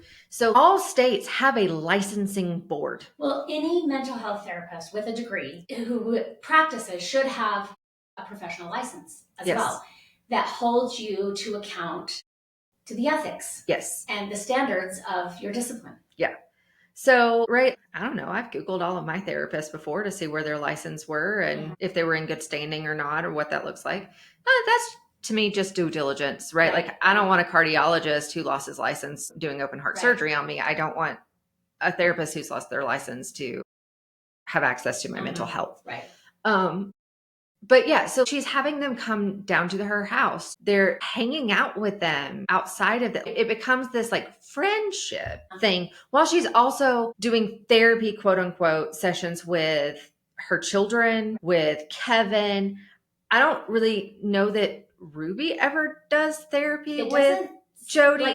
That's not in the docuseries. I've never heard that Ruby was a client. The whole family was, but not Ruby, which, again, Jodi has kind of set her up as this authority who has no authority or no education or no what. Other than Ruby had also set herself up as the authority in the family. Right. Because in the LDS church, you have this male domination, like males get the priesthood, which is the power of God, and males are the heads of the family, males are the heads of the church, everything like that, which I know that happens in evangelical Christianity and other Christian faiths. And women never can obtain that level of authority. But there are some Mormon families where dad has abdicated that role for whatever reason. In this situation, Kevin had abdicated that role. Yeah. And Ruby was just a more dominant personality, and he did what she said, right? But I think sometimes that gets abdicated because the husbands are working. They usually have 6 kids. So they have to make a lot of money to make ends meet. And so mom is kind of like, the home is considered her domain. She's the expert when it comes to the home and raising children, because dads are not that involved because they're trying to make money. And so Ruby took advantage of that, but that's not an uncommon dynamic in probably Christian homes, but in LDS homes. Yeah. And so, so all of this is happening, and then I don't even know what to call this, but like the episodes of demon something. Possessions. Okay, yeah, see, this is the part that's confusing to me, right? Like, from what I understand, and maybe I'm wrong on this, but from what I understand about the LDS faith that differs from like evangelical faith or like Catholicism, like your mainstream Christianity versus LDS is like, from what I understand, like the LDS church doesn't believe that someone who is a child of God or is in like walking the faith can be demon possessed or can be where like Catholics do believe that can happen. there's a whole like exorcism, whatever thing attached to that, but like that you can be like basically displaced. But from what I understand, like LDS church doesn't believe the same way as that. So like this is where for me, them believing the spiritual like truth and stuff and the demon possession should have been like a split. Like, whoa, if you are being influenced by demons, we don't want you speaking into our life. Like we will help you, but like you're no longer an authority, which is not what happened. I think you could be raised in the LDS church and live your whole life in the LDS church and never hear of demon possession. But I know my husband served an LDS mission. Okay. And there were times where, you know, something's going on with somebody investigating the church, somebody that they're teaching, and they might be told. And this was more common. I know this is talked about in ex-Mormon circles. This was more common in foreign countries, and maybe like impoverished. Like, I don't know that that was practiced like in the UK, but that you had to exercise basically through this priesthood power. You had to, like, they might be possessed. So you might come across that for the first time on your mission. But again, those were non-LDS people. Right. Those were not LDS people. Right. That's the part that I was like, wait, what? Because based on theology, and Chad even says this. Chad even says this in the docuseries that a demon can't dwell where, you know, God is abiding. Yes, that is taught. That is doctrine. And so if Jodi was this pillar of spiritual virtue, how is she also being plagued by demons? Like that does not make sense to me, based on even the theology that they were believing in this home. But so here's where you get the common ground, right? And Sherry does have a chapter in her book that she talks about Lori Vallow.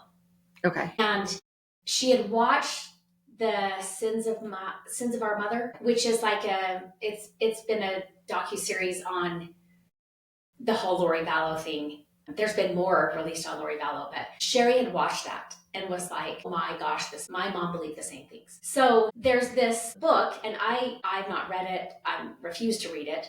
I would recommend not going on Amazon to buy it, because I don't think we should be increasing the sales. Right. It's called Visions of Glory. So this is a book that came out maybe late 90s, early 2000s. There's a lot of podcast episodes covering this, having to do with Chad and Lori Daybell, right? Okay. So you can hear about the book without needing to read the book. And Jodi was a prepper. And that kind of comes across in the docuseries, that both Ruby and Jodi were preppers. Chad and Lori Vallow were preppers.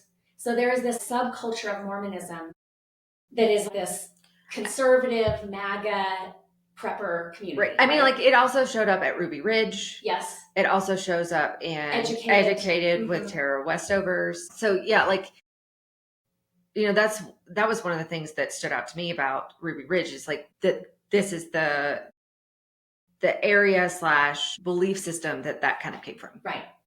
So this book is written by a pseudonym author, right?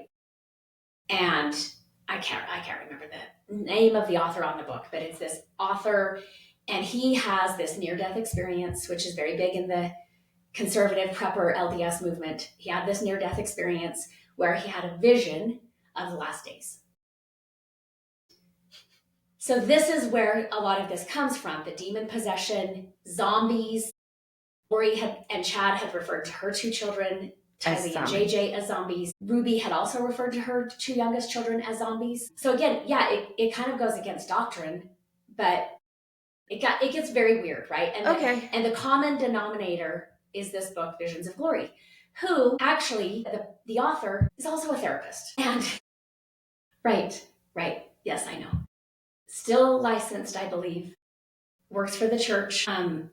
And I think initially when the book came out, maybe it was in the 90s, I'd have to look, but the author was maybe going to get excommunicated, but then didn't, and they've just been silent on this book. But when the FBI goes to, or maybe it was the Rexburg police with the FBI, when they go to Hawaii, they've located Lori, and they're serving her with an order to show, like, you have this many days before you need to show in court your children. She's at a pool. On the side table next to her is the book Visions of Glory. Chad and Lori were big Visions of Glory followers. So was Jodi. So I'm thinking Ruby probably got indoctrinated into that as well. There are pictures with Jodi and Chad Daybell, one of the founders of Lifestar. Like they used to have these conferences. I've never been to them. I didn't know about them until all of this started coming out. So yeah, there is that. Now we get into all of this common overlapping themes of Right. prepping, end of days, zombies, demon possession.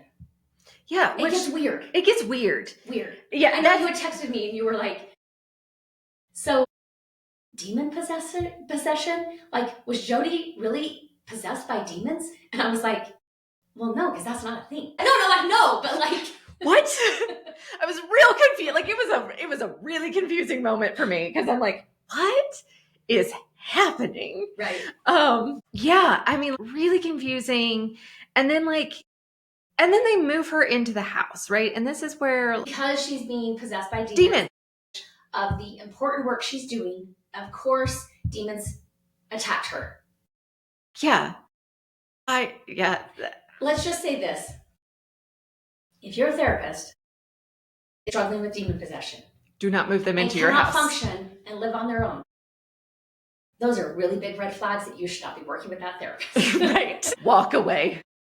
Maybe call for a wellness check and walk away. And I mean, like, I'm joking about that, but like, it was so strange to me. It was just so strange to me. But then also, let's just say this, highly manipulative. Highly manipulative. This is Jodi executing the last plan in her game to take over this family. Yeah. And I think that this is the part for me that like, I always like question. And I think that this was the part for me that like I'm still struggling with and probably will still wrestle with, right? Because there's a level of self-denial in which we are believing the things that are happening.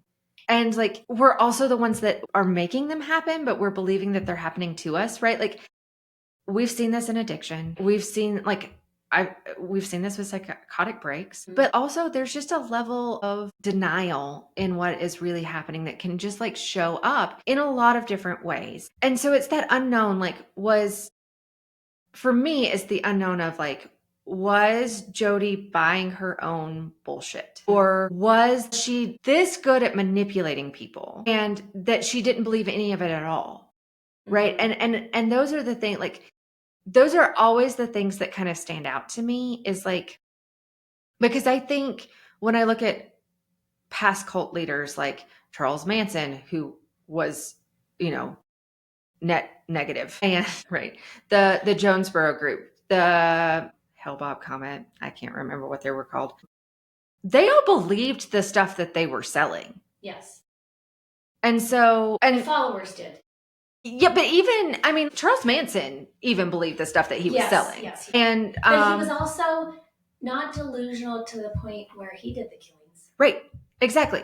Right. And the pastor guy of Jonesboro, Jim Jones, he believed what he was selling. Except like the United States government was narrowing in on him. And that's when, right. And that's when he killed all of his followers. Right. So again, he knew on some level this is bad. He was still connected to this reality. Right. But again, like this is that level of like, how much of this did you believe and how much of it did you not believe in order to do this? Right. Which the Righteous Gemstones, it's a very funny and awful show about televangelist family. But they addressed that with Y2K a little bit of like, they just got caught up in it and then they didn't know how to get out. And so that they were lying. Well, and there is part of that. When our brain doesn't know something, there is a temptation for it to fill in the blanks. Fill in the blanks, right? Human beings really like to believe that they have a certain level of control and they will create certainty instead of sitting with uncertainty. Right. And so we have to know those things that like we can be wired to do that. And we have to intentionally fight against doing that and letting there be a I don't know or this is uncertain. Right. And let's see how it plays out. Yeah. And we're not good at that as humans, especially when, and John talks about this in the Hidden True Crime podcast, that like Ruby needed a formula. Like this is how it works out. So, and like human beings are not messy. Like 2 plus 2 doesn't equal 4 in human beings. We are messy. We are complicated. There are 500 ways that we will get to the same point, and there is, one way that we will get to none of the same points. Like Right. it's just, that's just human behavior. Mhm. And a lot of it makes sense, and a lot of it we can put together. And then there are a lot of outliers too. Well, and John talks about this in that podcast episode on hidden true crime. This concept of the self, right? Which he acknowledges it is a very abstract thing, and some question if we can ever actually have this fully developed sense of self. But he talks about Ruby not having a self, Kevin not having a self. We would probably say the same for Jodi, but she was substituting, well, both Ruby and Jodi were substituting the lack of self for this narcissistic self. And again, in that self, it informs so much of our behaviors, right? It informs our values. It informs our morals. It informs our boundaries and limitations. Right. And again, sometimes with people, it can get nuanced because let's say most people have a value system, or at least were introduced to a value system at some point in their life. But those values, they may not value them all at the same level. There can be some nuance. We're not having bad values, but what values may be seen more compatible with who you are as a person, or your personality, or your interests, or the way that even you were raised.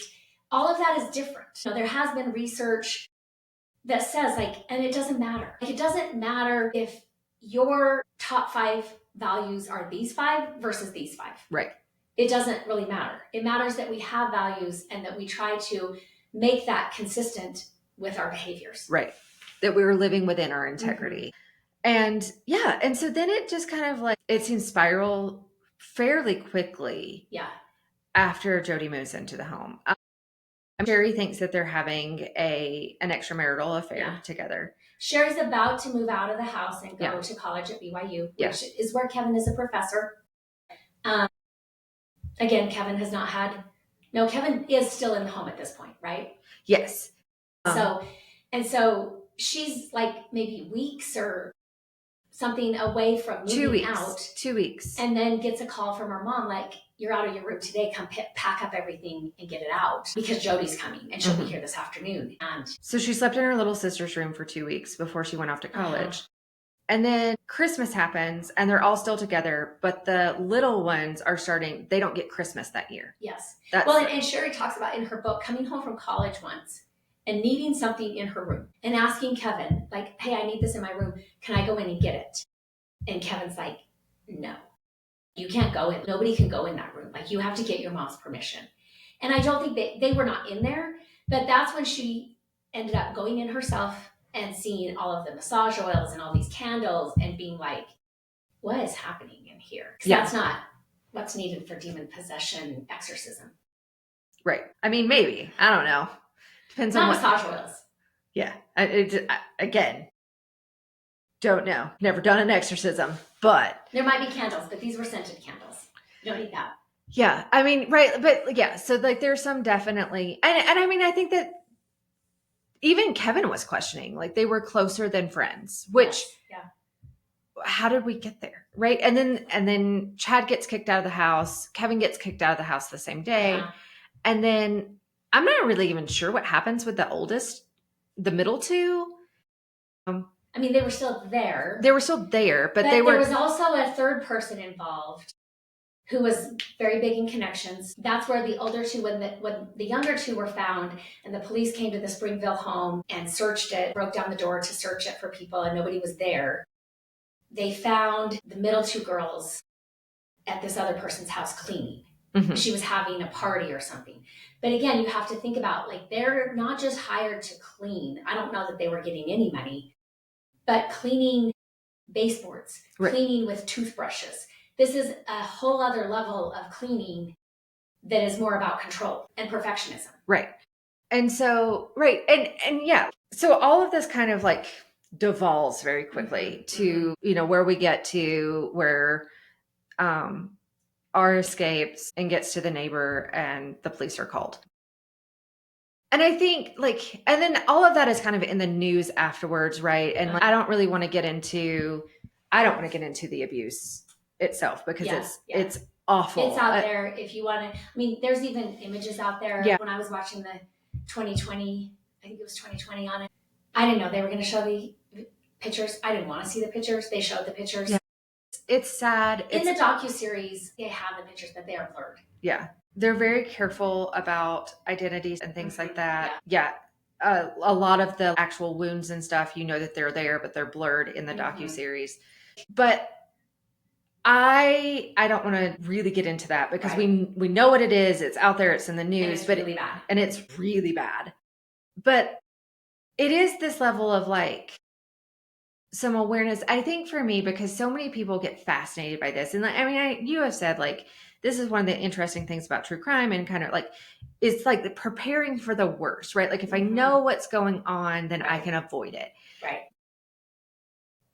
Me even kind of processing through this is like recognizing these are systems. And there are people within these systems that there are red flags that you can watch. Like people in power should not have the ability to command you to do anything. We have an option. And if we don't have an option, that's not consent and it's not good. And you need to be questioning, right? And there was a time when I was a young adult and even married that I have not always been a true crime person. Also, I don't know that true crime was always available. I mean, it was like available my entire life because of, you know, like unsolved mysteries. Yes. But that came around more like when I was in high school and then college. Yeah, I'm younger than you. Yes. So I do recall my mom would read some of the biographies of serial killers.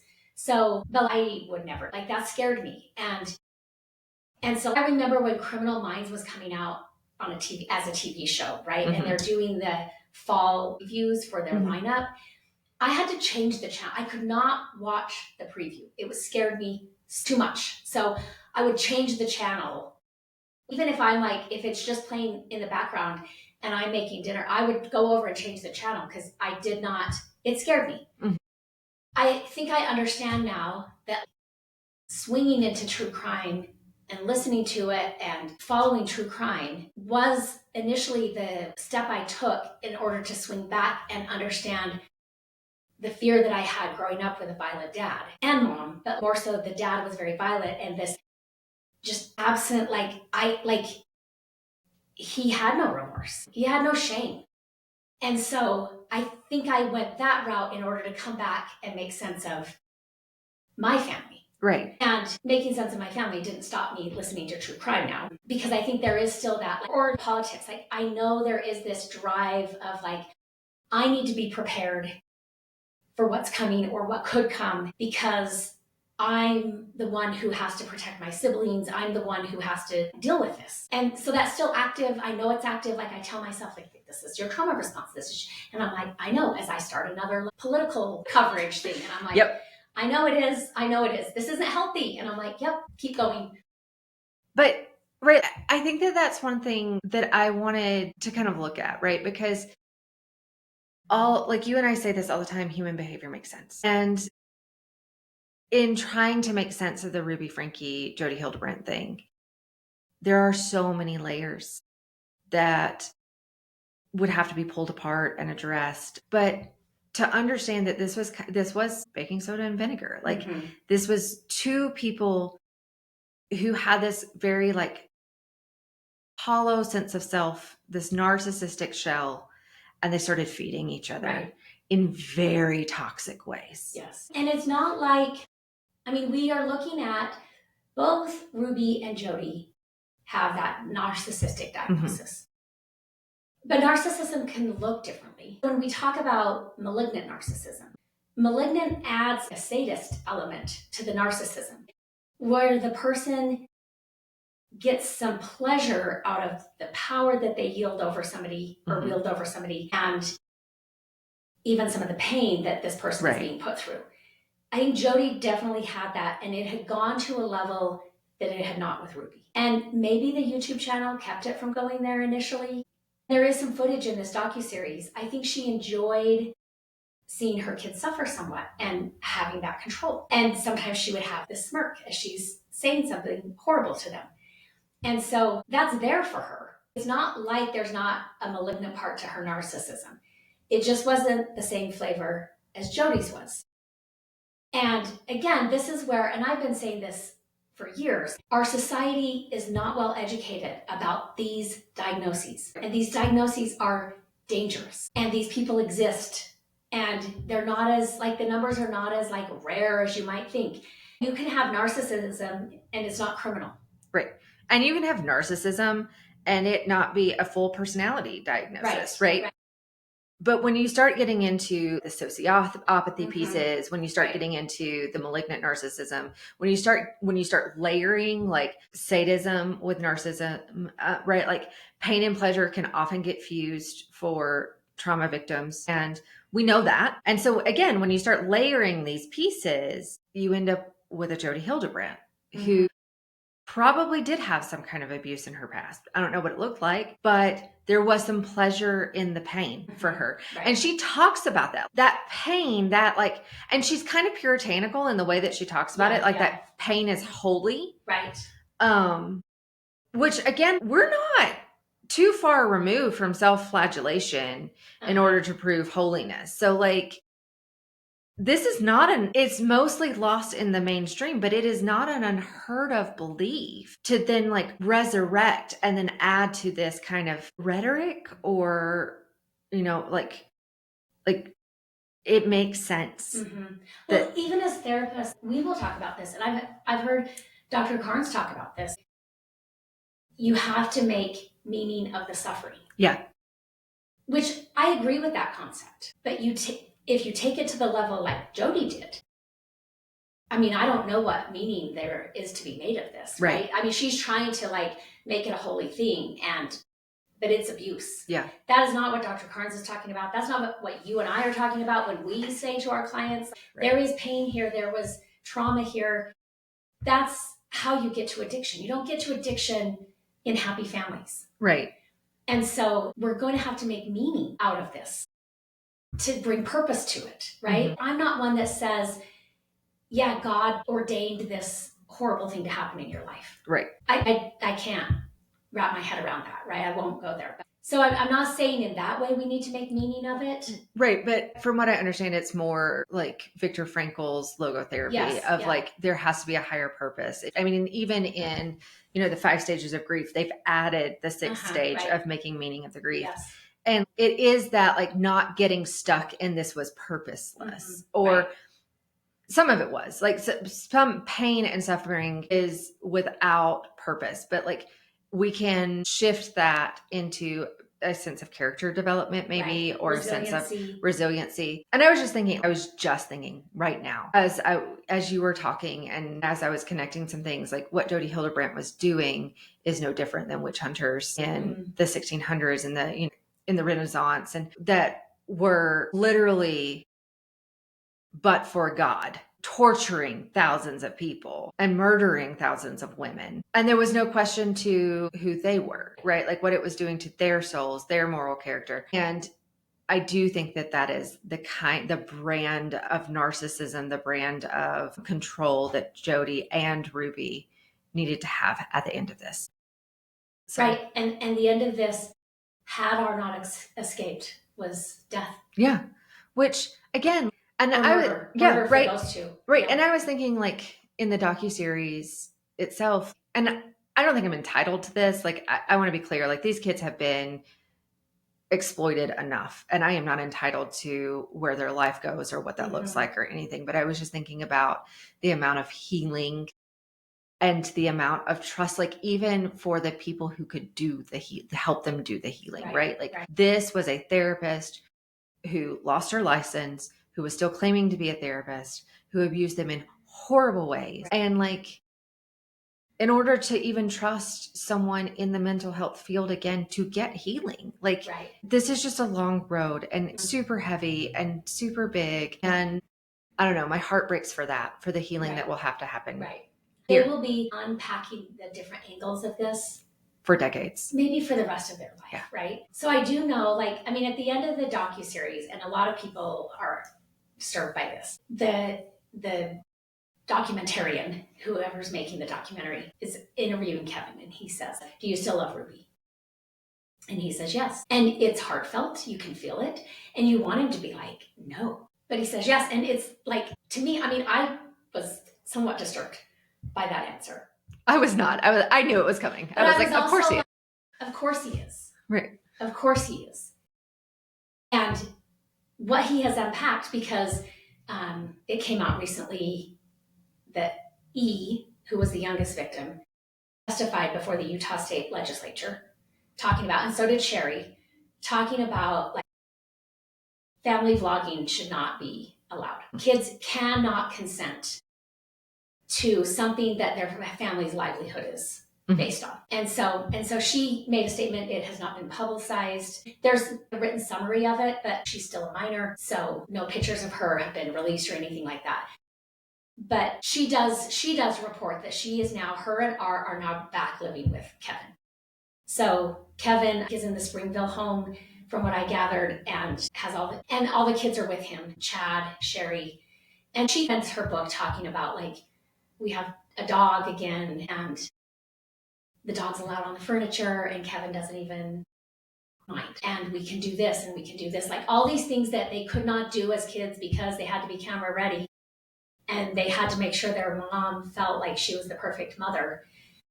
Kevin is kind of allowing that to happen. And I know a lot of people initially, when Kevin was called about the kids, and he defended Ruby in the police interview, and that's been released. And he also had no idea what was going on. He had no idea. He had no contact with them, which I know initially people found that hard to believe, which it is hard to believe. Yeah, I found it hard to believe. Powerful Jodi was. That he had this apartment living by himself, and she didn't have to continue to remind him not to talk to his family. He just didn't. And he eventually quit his job as a professor. I mean, he was emaciated. Sherry talks about, I was worried my dad was going to die by suicide. She was worried about that. And so, yeah, he had no idea. And what he thought he was doing was for his family. I mean, even when he talks about it, I was invited to leave so that I could really be there for my family. That's so messed up language, right? So he's got more work to do. He's done some work because initially these two kids were in the foster care system, and now they're back with their dad, and Kevin filed for divorce. Ruby's phone calls to Kevin have been released, and Kevin has stopped having any phone calls, but Ruby would call him and try to plead her case. And so both Ruby and Jodi pled guilty. I think there were 6 counts of child abuse. They dropped it to 4. To 4, yeah. So initially there were 6, they dropped it to 4. The way the sentencing works, I mean, they were sentenced. They're long sentences. 30 years. Okay, 30-year sentencing. For each thing. Count. And they're consecutive. So until they have... So that's like a lifetime sentence. Yeah. So until they have paroled or lived out one sentence, they can't start the next. Right. Yeah. Both of them were able to get up and read a statement to the court. I don't know if you saw those. I saw Ruby's. I just didn't. Okay. With Jodi. So, because I remember at the time watching them, and there was, because again, this was getting a lot of coverage in Utah. This was getting a lot of coverage in ex-Mormon circles. And there were a lot of people weighing in saying that they felt like Ruby was very genuine in her sentencing. And I remember being like, no, she's not. Oh my gosh, this is dripping with syrupy manipulation. She doesn't refer to her kids by name. Sherry talks about that in her book. She calls them her little chicks. I mean, it's like she won a Grammy. She's thanking everybody involved who helped her get to this place of pleading guilty to 4 counts of child abuse. And she really largely blames it on Jodi, which again, no. Even if there hadn't been abuse before, you're still complicit. And Ruby did keep a diary of everything they were doing to these kids. So, which is why they had a plea deal, because if it had went to court, there's no way with the evidence they had in her journal, they would convict her. Yeah. She's writing about what they did that is very abusive. And it doesn't dawn on her that this is abusive, right? So, so she is basically thanking the judge, thanking the people who arrested her, thanking everybody to get to this point, and she's going to make her way, and she's going to do all of this, and she's going to come out of it, right? And then Jodi is not as like syrupy sweet. I just don't think Jodi is that person. Right.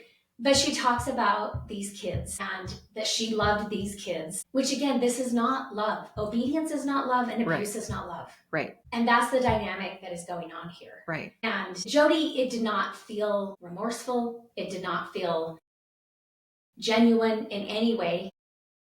But for a lot of people, they thought Ruby's was. And I was like, I was not. But I did watch something on Hidden True Crime. Again, Dr. John is like, this is highly manipulative. Ruby is not being genuine. And I was like, okay, thank you. Because like, I was feeling alone in my interpretation. I mean, even Sherry says that in the docuseries, right? Like, she was like, I've seen so many crocodile tears from my mom. No, I don't think it was genuine. And no, I won't give her another moment of my time. Yeah. And she ends the book saying Ruby's going to college in prison, right? And she does not refer to them as her mother and father. She refers to them as Ruby and Kevin. And I think she ends saying, if my mom, or if Ruby ever does get out of prison, I hope that she has a small house somewhere and can enjoy her life, but I won't be part of that. She also hints in the last couple chapters of the book that had her mom been allowed to have a career, to go to work, to get the accolades there, maybe none of this would have happened. Maybe my mom never would have had kids. Going back to those 3 types of women and the type of women who should not be around children. And again, if you might be thinking, couldn't she get a job? In the LDS culture, it is very heavily influenced not to. That is not what women are doing. Women are to get married and to have kids and to be in the home. Especially in the area that they were. Greenville, Utah is also known for that. And Brendan tries to be the therapist. Yeah, the therapist in the docuseries. He like tries to be really careful. But like the reality is like even people in the LDS church joke about this area that they are in as the Stepford wife community. Right. Like it's also where Chad Daybell and his wife grew up. Like Tammy grew up.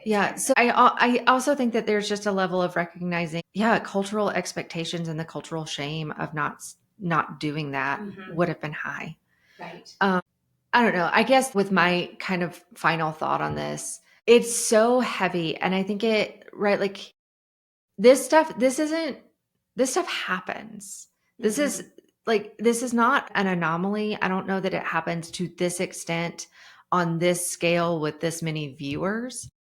But I do think this like need for control, this need for edifying ourselves through others on small scales does happen, and it is dangerous and it can get out of hand. But I also think like this is a very, very, very tragic story for everybody involved. Like I hold to the belief that monsters are not born, they're made. And like for Ruby and Jodi to get to this point, something had to happen. Probably many little cuts, but it is a question of how do we get here and what part of that as society are we responsible for? Because I do think that we like to lay it at the individual's feet. Right. But there's a lot of places that like we can shift our mindset, we can shift our society, and we can create a healthier place where this happens less. Yeah, I absolutely think as a culture and as a society, well, first I will say, I don't think we're on that track. No, I don't either. But we could make changes so that this happens far less often. Yeah. And we would have to take a good look at ourselves as people, the systems that we've been raised in, lived in, swimming in for eons, and start to challenge those, which would be difficult. Probably worth it. It would save lives. We would have less traumatized people out there continuing the trauma. And to be clear, not everybody who experiences trauma dishes out trauma. Right. Often it's the opposite. But there are a few that do what was done to them. Right. And so I think it would be a worthy pursuit. Even if we never arrived there, we would be better people for pursuing that type of system and that type of world. Yeah. And I will say, like, I think there could be so much and this isn't the first time you and I have talked about women. We can recognize, Rachel and I can recognize, we are white women. There is some privilege that comes with being white women. We are both middle class white women. We make money, which that's not where we started in life, but we have, through education and different things like that, been able to, I mean, we were privileged enough to get the education that got us here, right? Yeah. And so I want to give that disclaimer that we recognize we have some privilege here that not all women do. But I think that we talk a lot about mothering in our country without actually having the foundation that would say that we actually value that. Yeah. And until we start really valuing the creation and the raising of human beings, these things are going to keep happening. Right. And women will exploit their children for their own satisfaction, for their own self-worth, for their own narcissistic ego. Yeah. And there are things we can do that value women, that value the role of parenting. And even if that's males who want to parent, there are things we can do to change how parenting happens. And that would make a big difference. Yeah, for sure. At the end of this episode, I want to remind you that your story matters. Remember, there's something meaningful in every chapter. Don't wait to share your story until it's finished. Until next time, Jackie.